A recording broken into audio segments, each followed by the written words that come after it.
Ėduonies paplitimo rizika Lietuvoje yra labai didžiulė, tiek tarp vaikų, tiek tarp suaugusių. Deja, ėduonies pažeidimas kažkodėl priimamas visiškas kaip norma. Žmonės ateina ir pasiklausia, ar nėra skylučių. Tai kaip ir norma, kad yra, kad reikia gydyti ir čia savaime aišku, visi gydo ir mums reikia.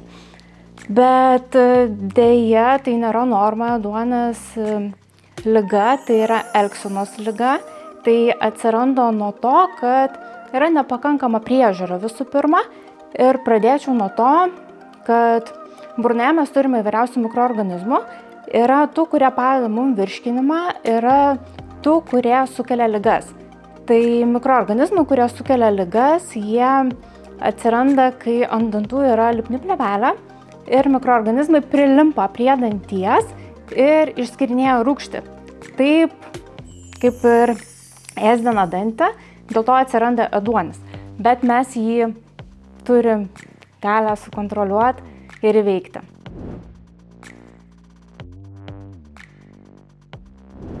Dar labai dažna liga yra periodontito. Periodontito ligos, tai irgi dažniausiai yra nuo nepakankamos priežiūros. Visiškai mūsų elgsena, tai yra taisyklingas valymas, mityba. Deja, dabar mityboje yra labai daug perdirbto maisto, mes vis mažiau valgome daržoves, vaisius, pas mus mityboje labai mažai yra kieto maisto. Tai dėl to nėra natūralaus apsivalymo ir mikroorganizmam tai patinka. Tiem, kurie mums kenkia, jiem labai patinka, kad mes gauname daug cukraus. Labai vaikų terpe populiaru vaisvandeniai, tie visi vandenukai su skoniu, sultis. Netgi atrodo duodam liofilizuotus vaisius, bet ten irgi cukrus. Tai yra labai lipnus dalykas, kuris irgi aplipina dantį ir irgi padaro labai gerą darbą mikrobam daugintis.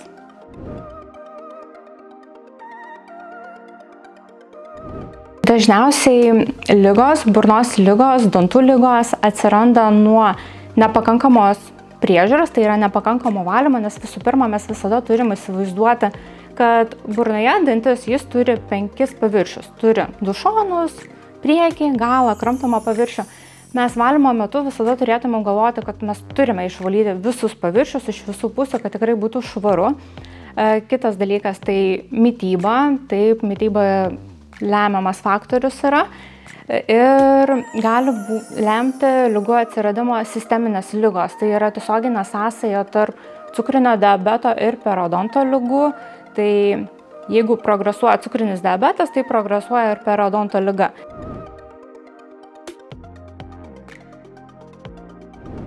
Kad rečiau apsilankyti pas gydytojus, mes galime pradėti tinkamai rūpintis savo burnos sveikata, tai yra tinkamai pradėti valyti.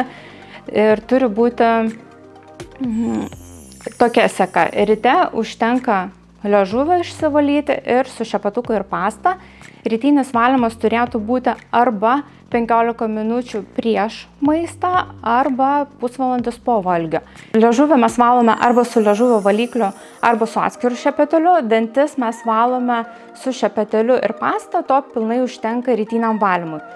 Dėl vakarinio valymo jis yra pats svarbiausias, nes miego metu pas mus sumažėja seilėtekis, nėra natūralaus apsiplovimo, burnoje susidaro ant dantų tokia lipnesnė plėvelė ir mikroorganizmam labai patinka, jeigu ir yra kažkoks maisto likutis, tai jie ten klesti naktį. Tai prieš miegą būtinai kruopščiai jų išsivalome, tai dantų valymą gerai būtų pradėti nuo irigatoriaus, bet šiuo atveju jis nebūtų būtina priemonė, o tik tai kaip papildoma. Tai irigatorius prie nuosavų dantų išmasažuoja dantenas, padeda išvalyti didesnius maisto likučius, tokia visiška pradžia prieš visą kitą valymą.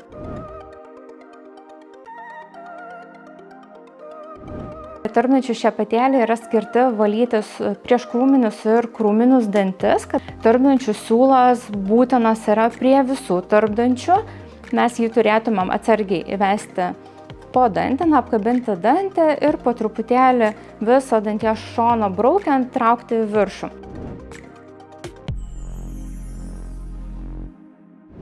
Kokį šepatuką pasirinkti tikrai nėra skirtumo, tai gali būti tiek rankinis, tiek elektrinis. Svarbiausia, kad jis būtų minkštais šereliais. Vienodai gerai išvalo ir rankinis, ir elektrinis, tik tai su rankiniu mes taip turime padaryti patys judesius, o elektrinį mums svarbiausia tik tai taisyklingai laikyti, jis viską padaro už mus.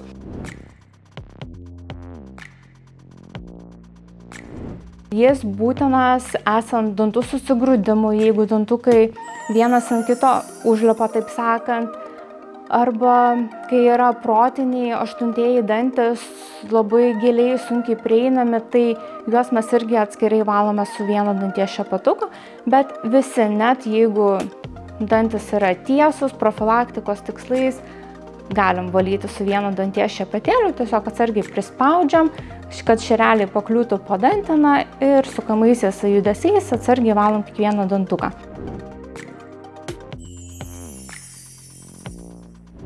Žmonės galvoja, kad jeigu nusiperka brangę, labai geros sudėties pastą, tai užtenka vien tik jos, atrodo, kad pasitempa pastos ir viskas pagyja. Ne.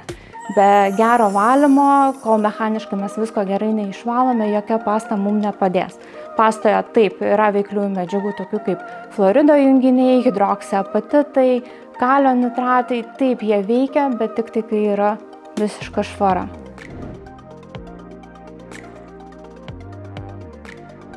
Iš priemonių, kurių nereikėtų, nerekomenduočiau naudoti, tai būtų mediniai krapštukai, nes taip su jais mes galime maisto likutį kažkiek tai išimti, bet tai nėra valymo priemonė, tai yra maisto likučių išėmimo priemonė ir didelė tikimybė yra, kad mes galim susižeisti naudojant medinį krapštuką. Tokiais atvejais galima geriau naudoti silikoninius arba tokius plastmasinius krapštukus, bet visgi rekomenduočiau visada su savimi turėti arba tarpdančių šepatuką arba siūlą, tai būtų saugesnė ir efektyvesnė priemonė.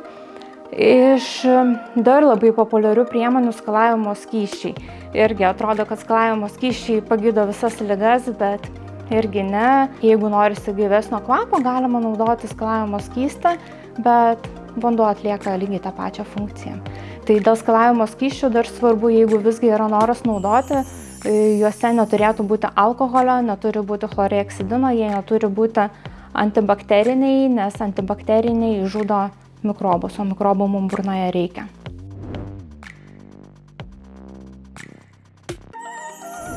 Be burnos ligų gyventi tikrai įmanoma. Viskas yra mūsų rankose, mes galim užtikrinti švarą ir galim žiūrėti, ką valgome, kokia mūsų mityba, galime perduoti savo žinias ir vaikam ir taip atlikti didžiulį darbą ir užauginti kartą be ėduonies, be periodonto ligų, tai įmanoma.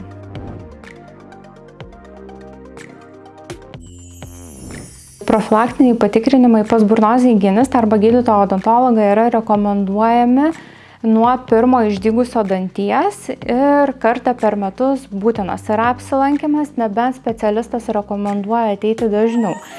Dabar nusistovėjusi tokia mada, netgi galėčiau pasakyti, kad tėveliai veda vaikus dėl pažymos. Tai ateina užsidėti varnelės, kad va, viskas buvom, pasitikrinom, mums reikia pažymos. Bet visgi turėtumėm suprasti, kad mes tą darome ne dėl pažymos, o dėl savo sveikatos, dėl prevencijos, kad laiku galėtumėm pamatyti, jeigu yra kažkoks polinkis į ligas, kad mes galėtumėm užkirsti kelią. Taip pat mes galime aptarti tinkamas priemonės, kurias reikėtų naudoti, kurias mes rekomenduotumėm naudoti, o kurių galbūt ir nereikėtų naudoti. Tai profilaktiniai vizitai reikalingi mum, o ne įstaigom, kur mes nešamės pažymas.